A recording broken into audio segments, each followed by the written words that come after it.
Today we got a new FGA member request, and we're going to check out the song Key to the Highway as Eric Clapton plays it.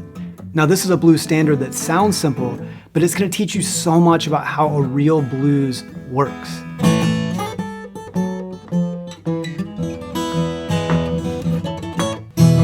Let's jump in. So as usual, Clapton always starts with these like cool little riffs, like little warm-up riffs, and I love those.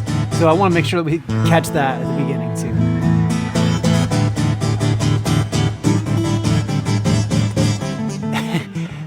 Okay, let's stop that. Okay, so it sounded like I saw him. It sounded like he's kind of almost just kind of making noise. It sounded like he's doing that. That's kind of an unusual thing for him. Let's see if I can back it up. All right. Okay.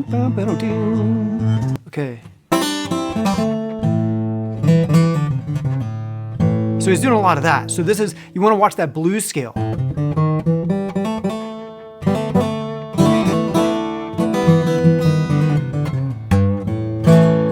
He's going to be playing a lot of that stuff. I think he's going to be, let's see if we can.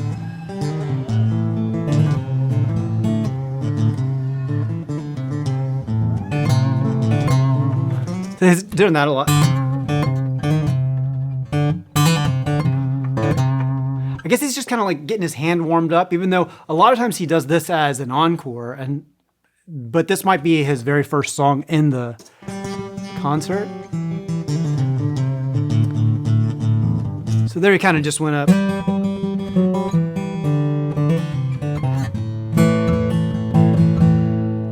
That fifth fret of that D.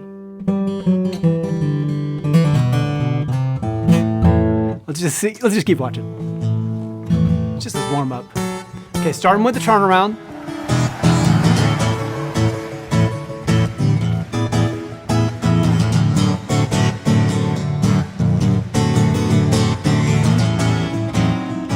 Cool. Okay, I'm gonna stop it here. So this is a very famous 8-bar blues progression. So a lot of the stuff we're gonna be talking about in this lesson is like, how do you take the form of a song, in this case, this 8-bar blues form, which looks like this, and then how do you play over the top of that? The form will keep you organized in a way that's gonna help you know kind of what to play and give you a bunch of different variations. And this is a short song, so we can talk about a bunch of these cool variations, probably get through the whole thing, all the different variations he does. But basically that's the form. So we have this A7, E7, D7, D7. Think of that as the top row. When you do 8-bar forms, you want to think about it as 2 different rows. So the top row is A7, E7, D7, D7. The bottom row is going to be A7, E7, A7, E7, except that last 2 bars, he's always going to play this turnaround.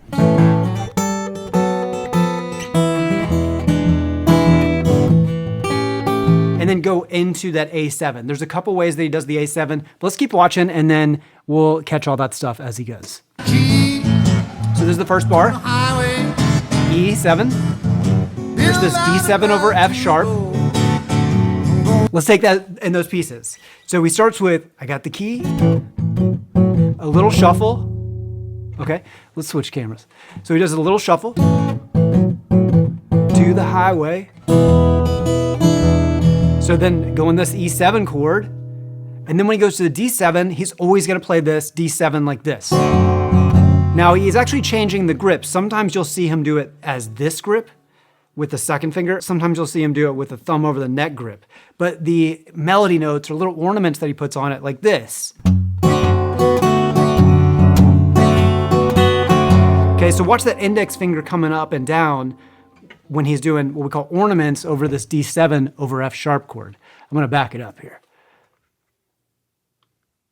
There's the E7. See the index finger? Back to shuffle on A. And then that turnaround again.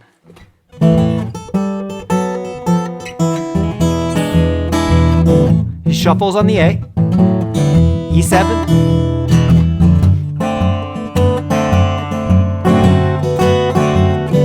right? That's the first 4 bars. Variations on kind of an A, you can have a shuffle here. There's other different forms of shuffle that you can add.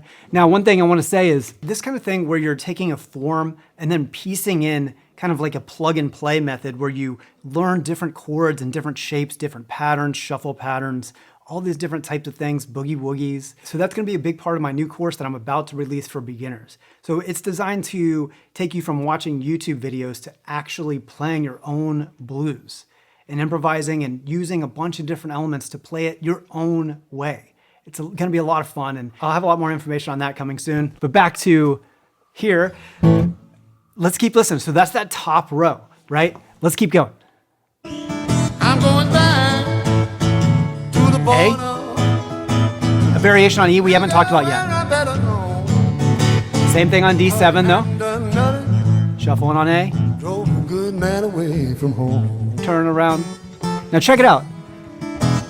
Now this form, you can see his hand right here. So look at his hand right here. If you can see my tiny little mouse moving. There, it makes it a little bigger. Now, so this is, look, it looks like he's forming a D chord, but check it out. He's gonna slide this all the way up to the A position here. A is gonna be, your third finger is gonna be on that 10th fret. So he's sliding all the way up like this. His cool thing is you can see the shape right there in his hand. Okay, let's watch him do this. Sliding up to the A position. Okay. And in the E position, he plays up there too. Let me just go ahead and show you what that looks like too. So the A position, he's sliding up. And then he does the E over this E7 shape that looks like this. Now you might know an A7 chord that looks like this. It's like that same shape, but now we're playing it over an E7 chord, which this is the 9th fret. And your second finger or third finger is gonna be on that 10th fret. And he also is gonna reach out the pinky to do this. Now, one thing that Clapton's doing here that's kind of unusual is he's not always just doing the monotonic thumb, which is kind of cool because the monotonic thumb is really, really difficult for beginners. He's approaching this more of as like a kind of a strumming. Right, he's kind of just, his hand is kind of moving pretty wildly, and he's not doing normally like how Big Bill Brunzi would play this. It's kind of like, which I recommend to learn it both ways. This is kind of the more advanced with the thumb going. Now Clapton definitely does the advanced version in other times that he plays this song, but for whatever reason here, he's trying to put some more energy in it, I think, by just doing strumming. From this angle, you can see we're here.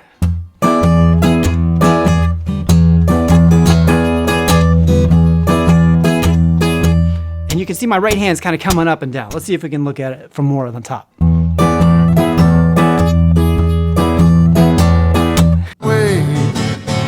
gonna roam this old highway until the break of day. Turn around.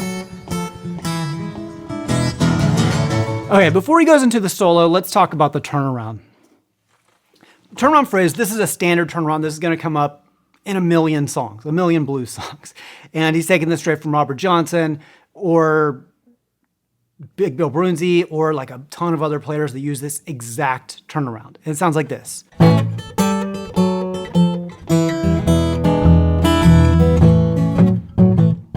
And there you can go into the shuffle over the A, that's where it starts, or what he's about to do is kind of like an improvised style solo.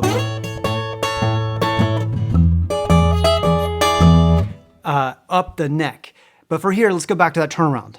So it goes like this. The last 2 bars, remember how we talked about placing that last 2 bars? This is where you're gonna place turnaround phrases always. And turnaround phrase starts the last 2 bars, and it always starts first with beat 1 of the second to last bar is just gonna play the chord, like usually either just the A string, like if it's an A turnaround, in this case, we're in the key of A, so it's an A turnaround. You're gonna play that A string first, so 1, or you can play it as a power chord. So 1, and then you're gonna play this, 2, and 3, and 4, and 1. Let's walk through that part. 1, 2, and 3, and 4, and 1. This is a classic descending turnaround. Pinky here on the 5th fret of the 1st string, 3rd finger on the 5th fret of the D string, On the D string, we're descending by 1 fret each time until we get to the 2nd fret, and then we're gonna release the pinky. Now this is gonna put us into the last bar. So if we count out that 2nd to last bar over A7, it's gonna sound like this. 1, 2, and 3, and 4, and 1. Now we're playing over the E7. E note and E note. And then right after you play this, hit to this E7 chord and also add this cool little ornament. That's a cool ornament you can add.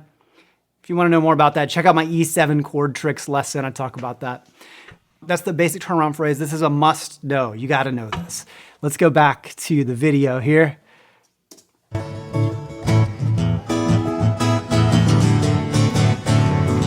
Watch that index finger on the D7. We talked about that before. Tapping the foot. Cool, there's a little riff. That riff is gonna be over the E7. So let's back that up.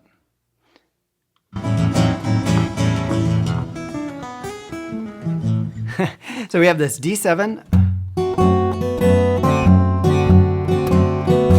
Then go back to A.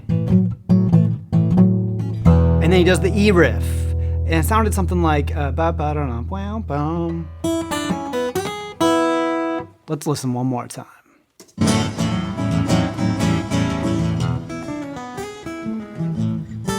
There's a lot of cool stuff in there. I backed it up a little bit. Ooh, okay, so there's actually another A7. We're gonna come back to that. Actually, before I forget, let's do that A7. So this is an A7 variation. A lot of the times he has been doing shuffling on A, but this variation comes straight from Robert Johnson. This is the 5th position A. It looks like, it kind of feels like that D major chord and also this A chord that we're playing up here, except it's shifted up a string set. So 5th fret, 5th fret, 6th fret, 5th fret of the 2nd, 3rd, and 4th strings. And then when you play this A7 chord, it almost always is used in this way. The slide down thing and slide back up. And you can play it, don't worry too much about the right hand right now, but just a cool like up and down phrase. You can do this on any 7th chord. Let's say you're playing A7 here. Let's play your A7 here. Anytime you have these 7th chords, it could be E7 or D7, whatever it is, they sound cool if you add that tension by sliding down a half step and then sliding right back up. Let's listen to that one more time here. That's the D7, index finger, melody. That was it. Ba-da-dum, ba-bum. Okay, so that's A7. And then you go straight to this E, and then we're gonna do an E riff. I think that's what he's doing. So he's walking down basically the Mixolydian scale.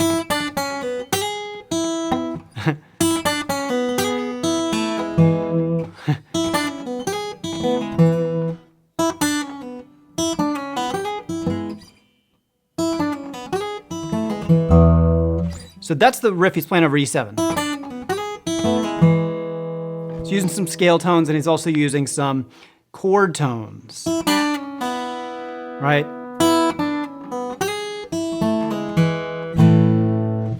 Listen to him do it one more time.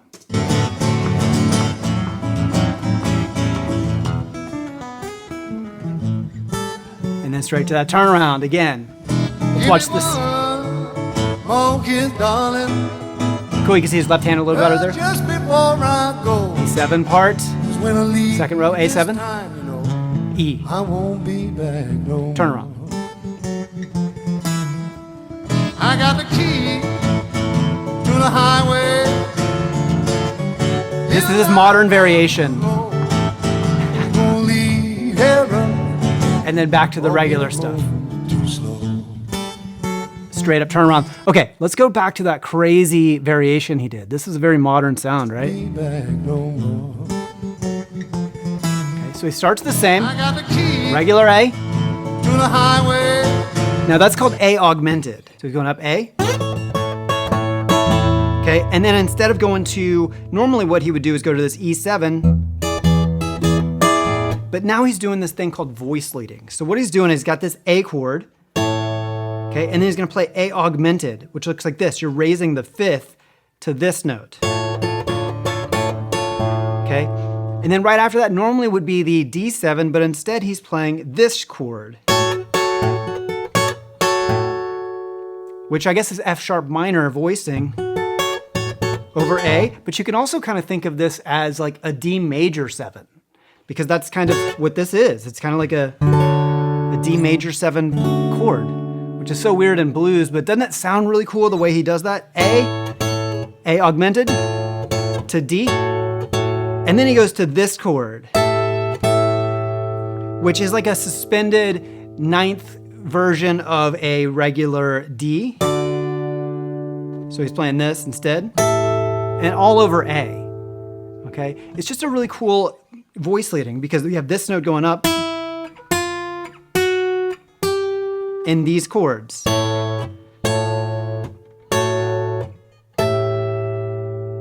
Can you hear that low voice? Going up,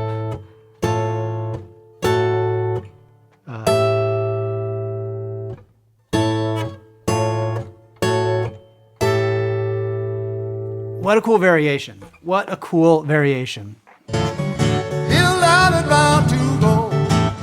Let's watch him do that cool variation one more time, now that I've talked about it. Here it comes. Augmented. D major 7. It's that suspended. Back to the normal stuff. Turn around.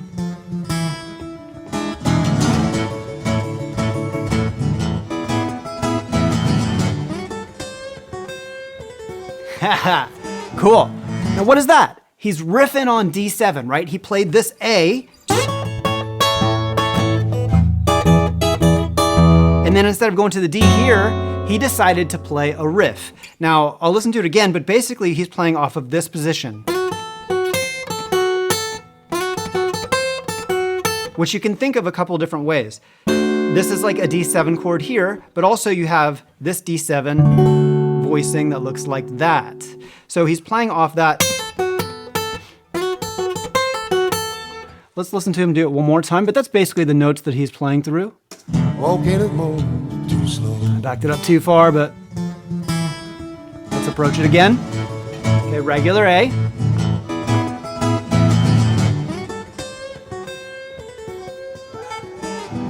Bum, bum, bam.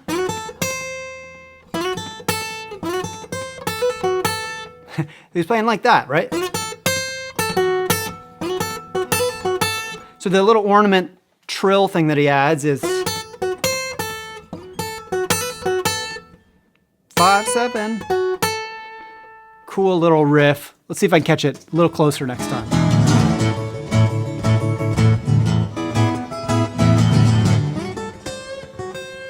Bum, bum, bam, bum, bam.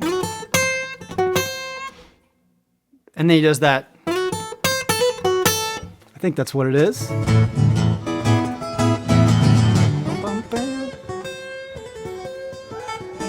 That's a kind of interesting phrasing. Took me a few times to catch it. Now remember, also he's given that a blues bend, which is weird because that's the flat 7 interval, but blues, remember, it's more about culture than it is about being technically correct music theory-wise, right? That's an interesting thing. Let's keep going. Let's do the whole riff. Boom, bum, bam, boom, bum.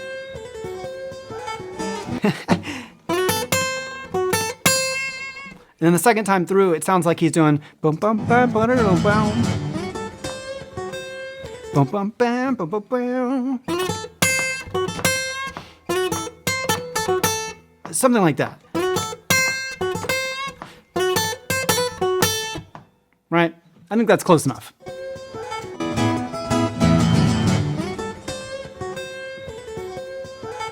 A couple more trills that I added, but it's close enough. That same riff he did that earlier.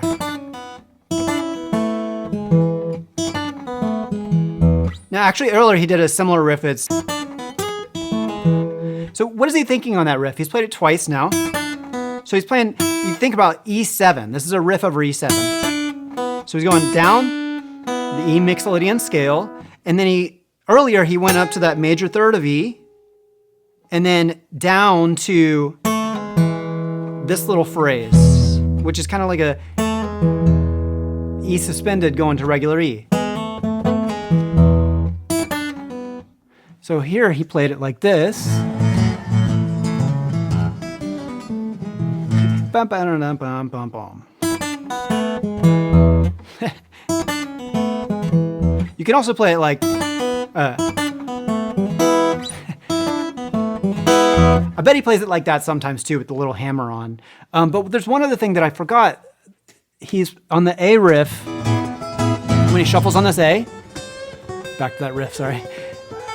Isn't that shuffling? You hear that shuffle? Right? So he does that shuffle, and then does a little triplet thing. And then to the riff. Actually, that's the solo riff. This time he goes.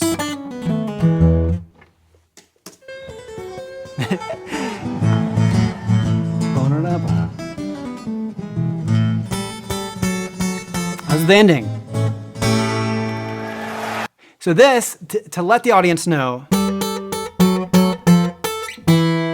he slows it down, right? Slows that turnaround down. And then what did he do? I just talked about that earlier, how you can slide in seventh chords. And that's exactly what he's doing. So when you end a song, a blues song, you always want to end on the key of the song. So the key of this is an A. So normally the last bar would be that E7 to kick off this cycle to start over again. But when you want the audience to know that you're done, you just got to play A and then hold it. So the way that he does that is he kind of plays this little riff. He kind of starts to slow the turnaround.